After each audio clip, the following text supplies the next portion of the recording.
Assalamualaikum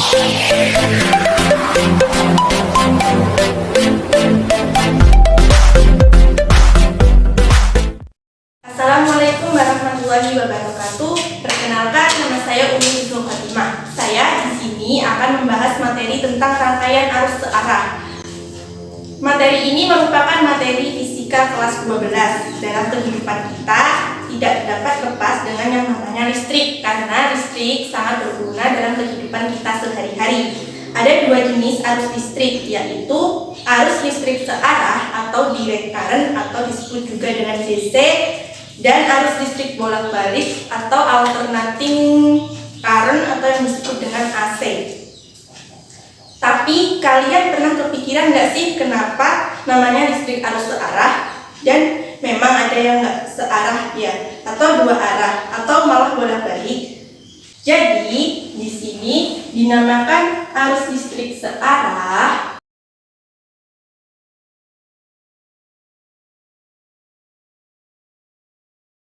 karena arah aliran inilah arus listrik yang mengalir searah memiliki nilai dan arah yang tetap. Contoh arus listrik searah yang sering kita temui adalah pada baterai, remote TV, kincir angin, dan masih banyak lagi.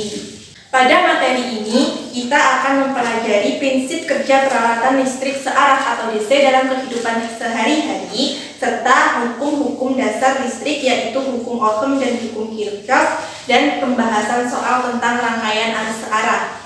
Pertama yaitu kita akan bahas tentang hukum Ohm. Hukum Ohm mempelajari tentang hubungan kuat arus dengan beda potensial di ujung-ujung hambatan. George Simon Ohm pada tanggal 16 Maret 1789 sampai 6 Juli 1854 merupakan seorang fisikawan dari Jerman yang banyak mengemukakan teori di bidang elektrisitas.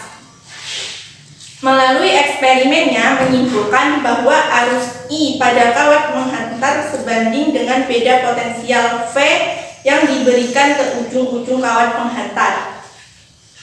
Dalam hukum Ohm, kita akan mempelajari tentang pengukuran arus dan tegangan listrik.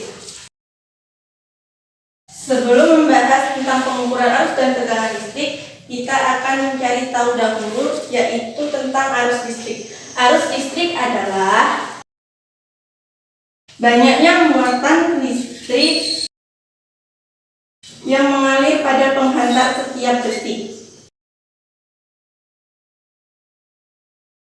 Nah, aliran muatan itu disebabkan oleh adanya beda potensial di antara dua ujung penghantar. Arus listrik mengalir dari potensial tinggi ke potensial rendah atau dari kutub positif ke kutub negatif, sedangkan muatan elektron mengalir dari potensial rendah ke potensial tinggi. Nah, sekarang coba teman-teman perhatikan di sini ada dua gambar. Pertama kita akan menggambar tentang aliran listrik.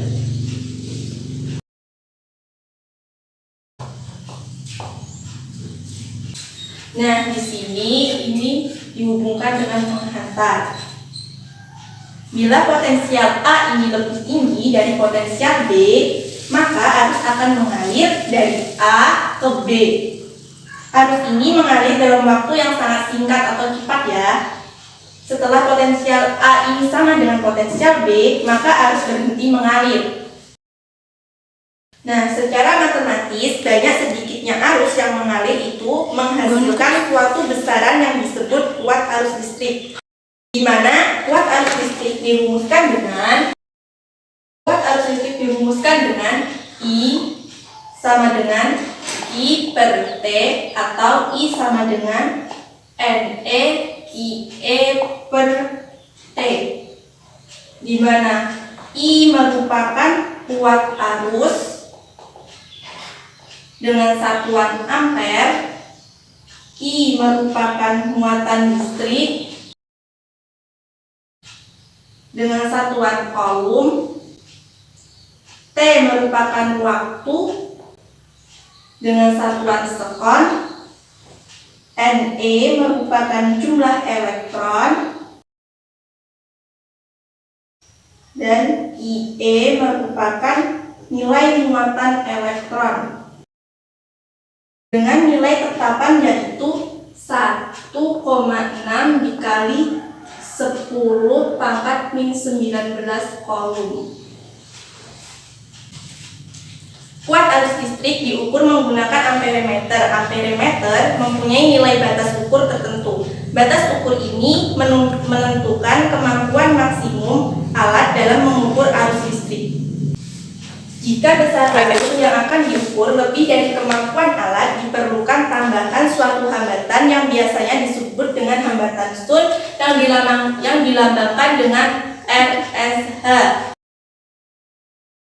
Dengan rumus RSH sama dengan RA per N dikurang 1 dengan N sama dengan I per IA, di mana I merupakan batas ukur akhir dengan satuan ampere, IA merupakan batas ukur awal dengan satuan ampere, RSH merupakan hambatan Sun dengan satuan ohm, dan RA merupakan hambatan amperemeter dengan satuan ohm. Tegangan listrik atau beda potensial timbul karena adanya dua benda yang memiliki potensial listrik berbeda yang dihubungkan oleh suatu penghantar. Alat yang digunakan untuk mengukur tegangan listrik ini dinamakan dengan voltmeter. Beda potensial diperlukan untuk memindahkan muatan listrik. Dengan demikian, beda potensial dapat dirumuskan dengan V sama dengan W per I, di mana V merupakan tegangan listrik atau beda potensial dengan satuan volt. W merupakan usaha atau energi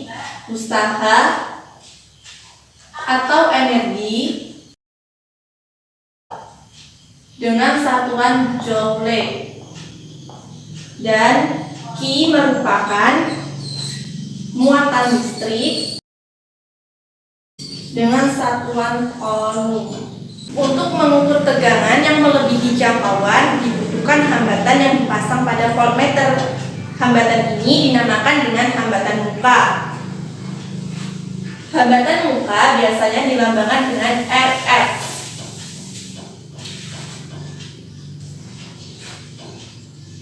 Yang dirumuskan dengan RF sama dengan N dikurang 1 RP dengan N sama dengan V per VV, di mana RF merupakan hambatan muka dengan satuan ohm, RP merupakan hambatan voltmeter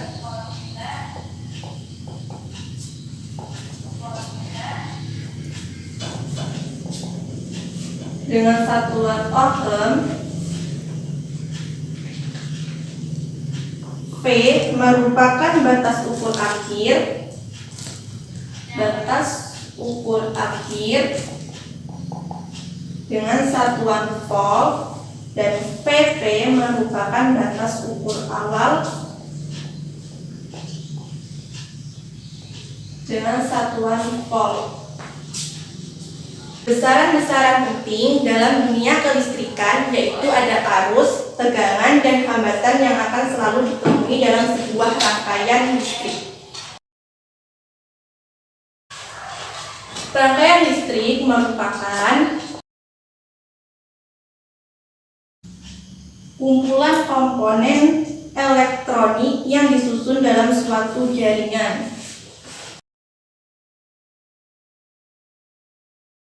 Pada dasarnya, Rangkaian listrik dibedakan menjadi dua, yaitu rangkaian listrik terbuka,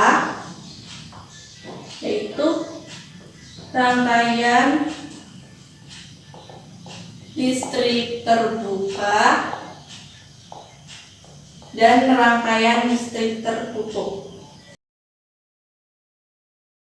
Nah, di sini ada dua contoh rangkaian listrik terbuka dan rangkaian listrik tertutup. Nah, di sini merupakan sebuah lampu, di sini merupakan baterai, dan ini merupakan saklar. Saklar ini terbuka karena belum dihubungkan dengan sumber tegangan, maka lampu di sini mati. Jadi, rangkaian terbuka merupakan suatu rangkaian yang belum dihubungkan dengan sumber tegangan. Di sini merupakan rangkaian terbuka.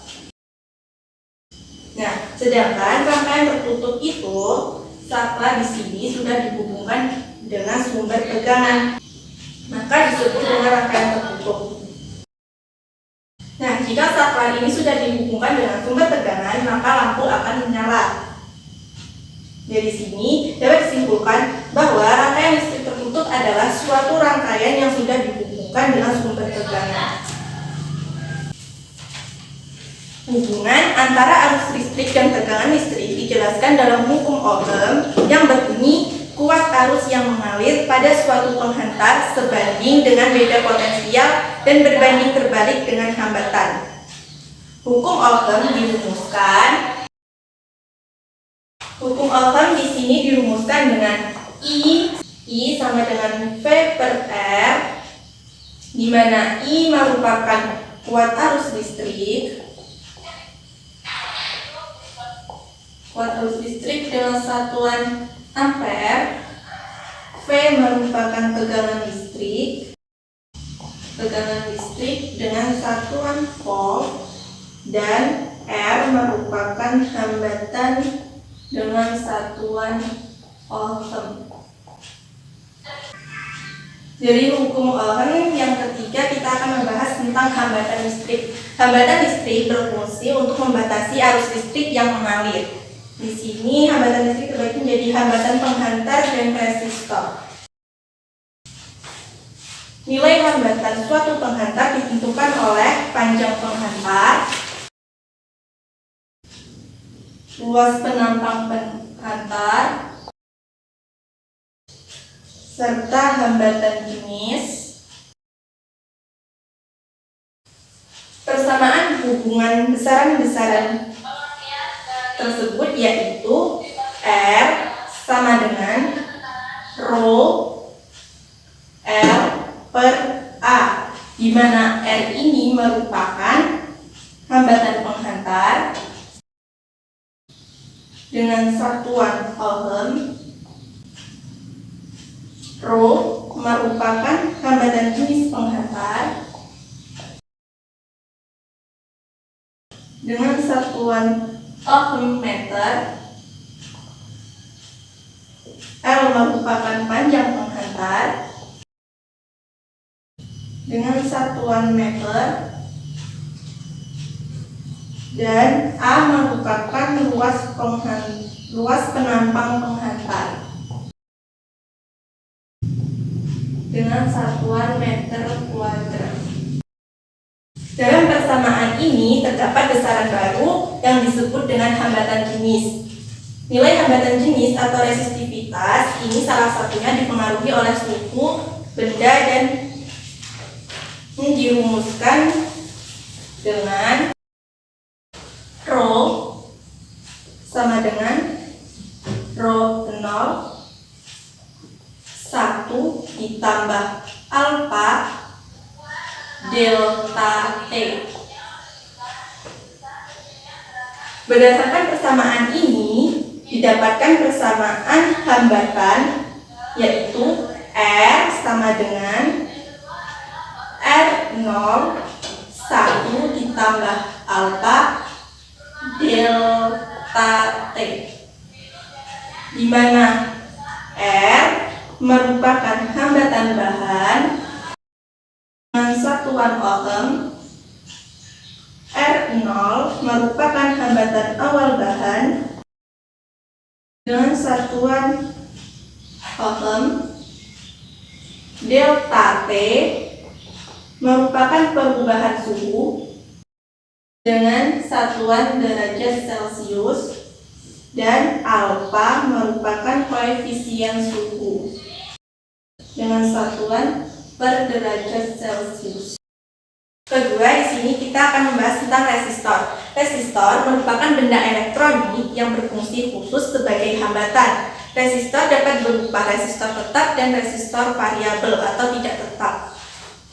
Resistor tetap itu apa sih? Resistor tetap merupakan resistor yang mempunyai nilai hambatan yang tetap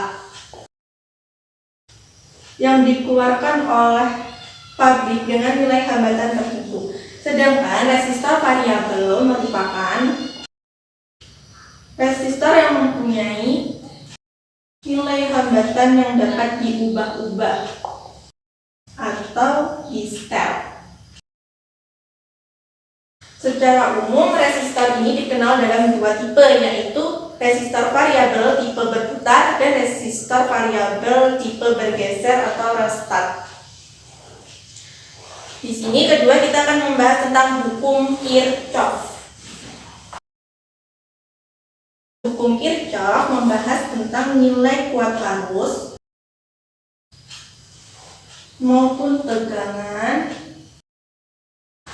dalam suatu rangkaian listrik. Dan di sini hukum Kirchhoff merupakan nilai kuat arus maupun tegangan dalam suatu rangkaian listrik. Dalam hukum Kirchhoff kita akan membahas tentang rangkaian seri dan paralel, hukum Kirchhoff pada rangkaian arus bercabang, serta rangkaian tertutup atau loop tunggal dan majemuk. Rangkaian paralel merupakan rangkaian pembagi arus listrik, sedangkan rangkaian seri merupakan rangkaian pembagi tegangan. Ada dua hukum Kirchhoff, yaitu hukum Kirchhoff pertama dan hukum Kirchhoff kedua. Hukum Kirchhoff pertama disebut juga dengan Kirchhoff Current Law atau disingkat dengan KCL. Hukum Kirchhoff pertama berbunyi jumlah arus sebelum simpul percabangan sama dengan jumlah arus sudah simpul percabangan.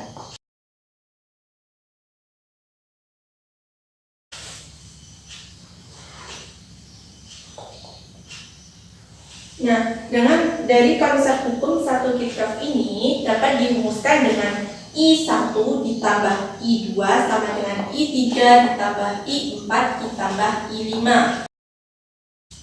Hukum Kirchhoff 2 berbunyi jumlah aljabar tegangan pada suatu rangkaian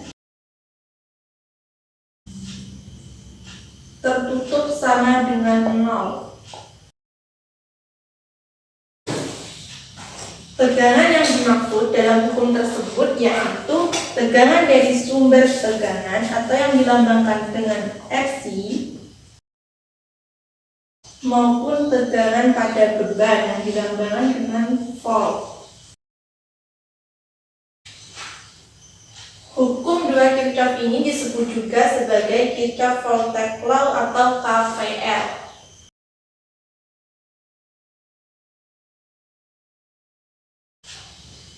Hukum 2 Kirchhoff dirumuskan dengan sigma Fc ditambah sigma IR sama dengan 0. Pada hukum Kirchhoff ketiga kita akan membahas tentang rangkaian tertutup atau loop tunggal dan majemuk. Hal-hal yang harus diperhatikan pada rangkaian tertutup yaitu pertama, arah arus listrik di dalam sumber tegangan yaitu dari kutub negatif ke kutub positif. Sedangkan di luar sumber tegangan yaitu dari kutub positif ke kutub negatif. Kedua, penentuan arah loop bebas. Tetapi ada beberapa ketentuannya. Jika arah loop searah dengan arah arus listrik, penulisan kuat arusnya positif. Sebaliknya, jika arah loop berlawanan arah dengan arah arus listrik, penulisan kuat arusnya negatif. Ketiga, arah loop juga berpengaruh terhadap penulisan tegangan listrik. Tegangan bernilai positif jika arah loop pertama kali menyentuh kutub positif. Sebaliknya, jika arah loop pertama kali menyentuh kutub negatif, maka nilai tegangannya adalah negatif. Pembahasan materi ketiga yaitu tentang peralatan listrik searah dan konsumsi energi listrik. Banyaknya energi listrik yang diserap peralatan listrik searah sebanding dengan tegangan listrik atau volt. Dan kuat arus listrik dilambangkan dengan I, dan waktu pemakaian dilambangkan dengan T. Dengan demikian, energi listrik dapat dirumuskan dengan W sama dengan V L T sama dengan I kuadrat R dikali T sama dengan V kuadrat per R dikali T, di mana W merupakan energi listrik dengan satuan J atau kWh. V merupakan tegangan listrik dengan satuan volt. I merupakan arus listrik dengan satuan ampere. T merupakan waktu pemakaian dengan satuan sekon atau jam. Dan terakhir R merupakan hambatan alat dengan satuan ohm. Pada peralatan listrik, energi listrik yang diserap alat dinyatakan dalam daya listrik, yaitu banyaknya energi listrik yang diserap setiap satuan waktu. Daya listrik dapat dirumuskan dengan P sama dengan W per T, atau P sama dengan V I sama dengan I kuadrat R sama dengan V kuadrat per R, dengan W merupakan energi listrik, T merupakan waktu dengan satuan sekon, dan P merupakan daya listrik dengan satuan W. Sumber listrik dinamis dibagi menjadi elemen primer dan elemen sekunder. Elemen primer adalah sumber listrik DC yang tidak dapat diperbarui, contohnya yaitu baterai. Sementara itu, elemen sekunder adalah sumber listrik DC yang dapat diperbarui, contohnya yaitu adalah aki. Dari contoh pertama yaitu batu baterai. Batu baterai merupakan elemen kering yang merupakan penyempurnaan dari elemen Daniel. Pembahasan dari contoh tadi yaitu batu baterai. Batu baterai merupakan elemen kering yang merupakan penyempurnaan dari elemen Daniel. Elemen kering pada mulanya disebut sebagai elemen Laplace. Elemen kering tersusun dari bagian-bagian, yaitu pertama elektron positif atau yang disebut dengan anoda berupa batang karbon, yaitu elektron negatif atau yang disebut dengan katoda berupa bejana seng yang menjadi pembungkusnya. Yang ketiga yaitu elektrolit berupa amonium klorida dalam bentuk pasta. Keempat yaitu depolarisator berupa campuran serbuk karbon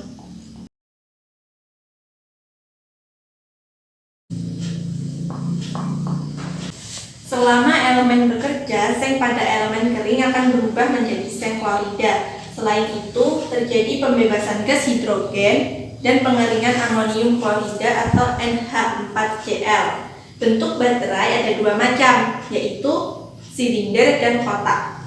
Katakan habis jika amonium pada larutan NH4Cl terurai habis menjadi NH3 atau depolarisator MnO2 jenuh. Pada baterai primer adalah baterai yang tidak dapat diisi kembali jika arus listrik pada baterai telah habis. Selama elemen bekerja, seng pada elemen kering akan berubah menjadi seng klorida. Selain itu, terjadi pembebasan gas hidrogen dan pengeringan amonium klorida atau yang disebut dengan NH4Cl. Bentuk baterai ada dua macam, yaitu silinder dan kotak. Pada baterai sering terdapat tulisan yaitu mAh yang merupakan singkatan dari milliampere-hours. Tulisan ini diartikan sebagai banyaknya arus listrik yang dikeluarkan selama 1 jam. 1 mAh berarti 1 miliampere per jam yang dapat disamakan dengan 3,6 coulomb. Semakin tinggi angka mAh, semakin tinggi pula kapasitas energi pada sebuah baterai.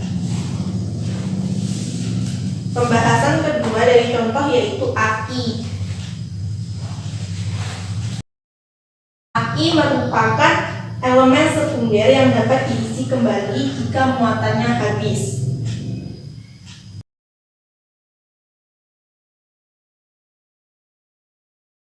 Hal ini disebabkan karena adanya reaksi kimia dalam aki bersifat reversibel. Jenis aki yang umum adalah aki timbal. Susunan aki timbal yaitu pertama, elektroda positif atau disebut dengan anoda yang berupa timbal peroksida atau PbO2. Yang kedua yaitu elektroda negatif atau katoda yang berupa timbal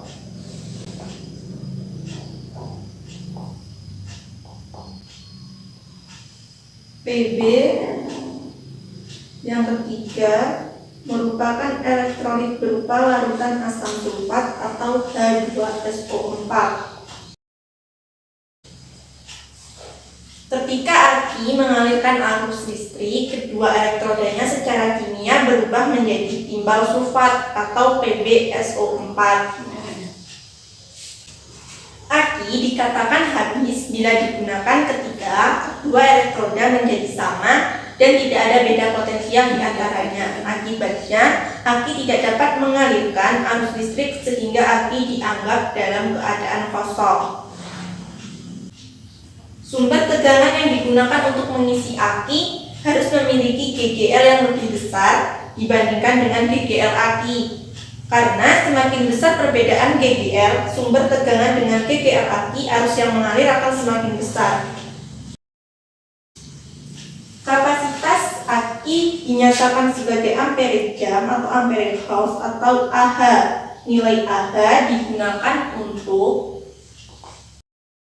mengetahui jumlah muatan maksimum yang dapat ditampung oleh aki dan mengetahui waktu penggunaan.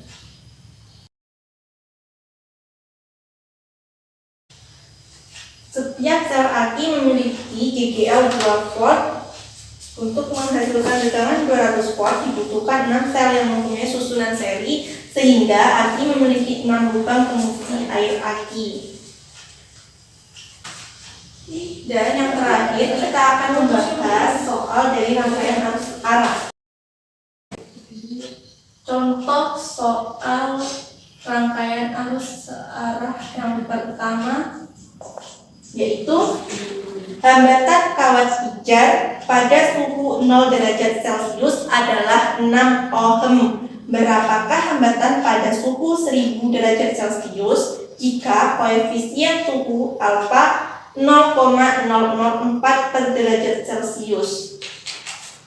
Ini dapat ditulis, diketahui T sama dengan 0 derajat Celcius, T2 nya 1000 derajat Celcius, R0 6 ohm,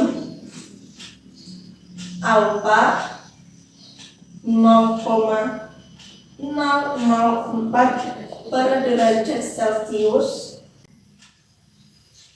Yang ditanyakan merupakan hambatan suhu yang digambarkan dengan R.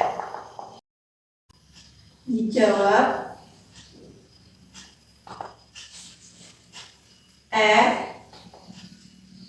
Dijawab dengan menggunakan rumus R sama dengan R0 1 ditambah alfa delta T.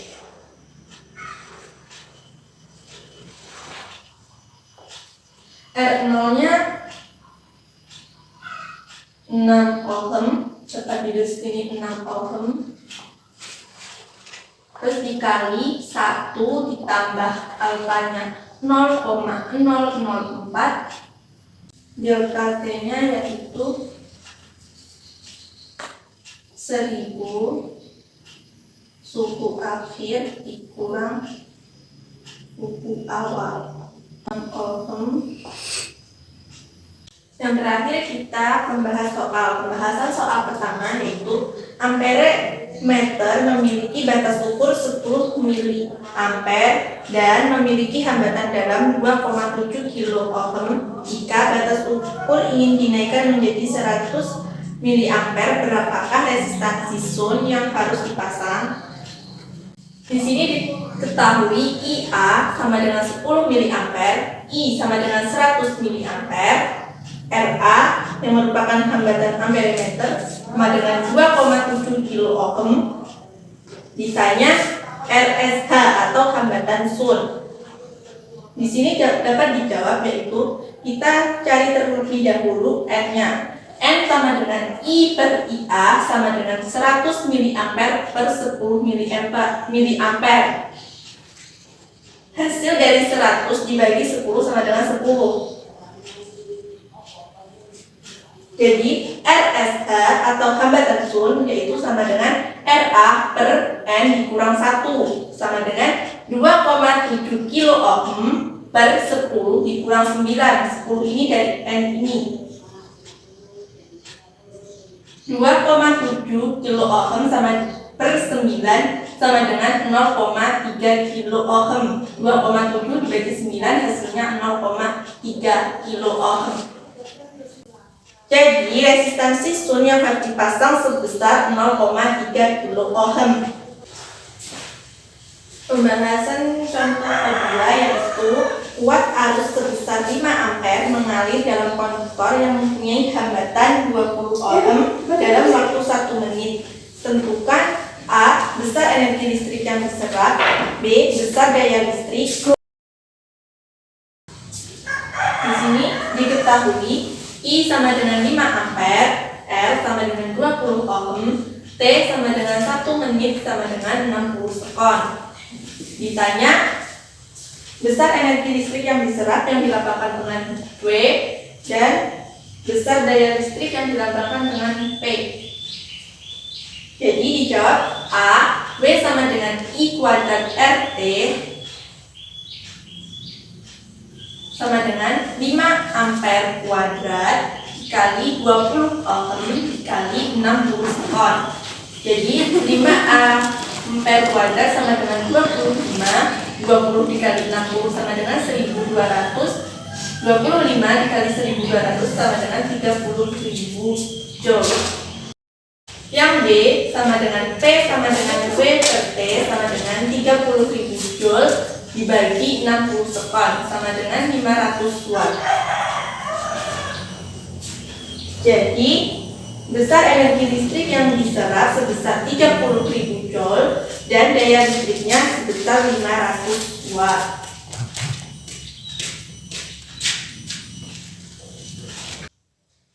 Sekian pembahasan materi dari saya tentang rangkaian arus searah. Bila ada salah kata, saya mohon maaf. Semoga bermanfaat. Saya akhiri. Wassalamualaikum warahmatullahi wabarakatuh.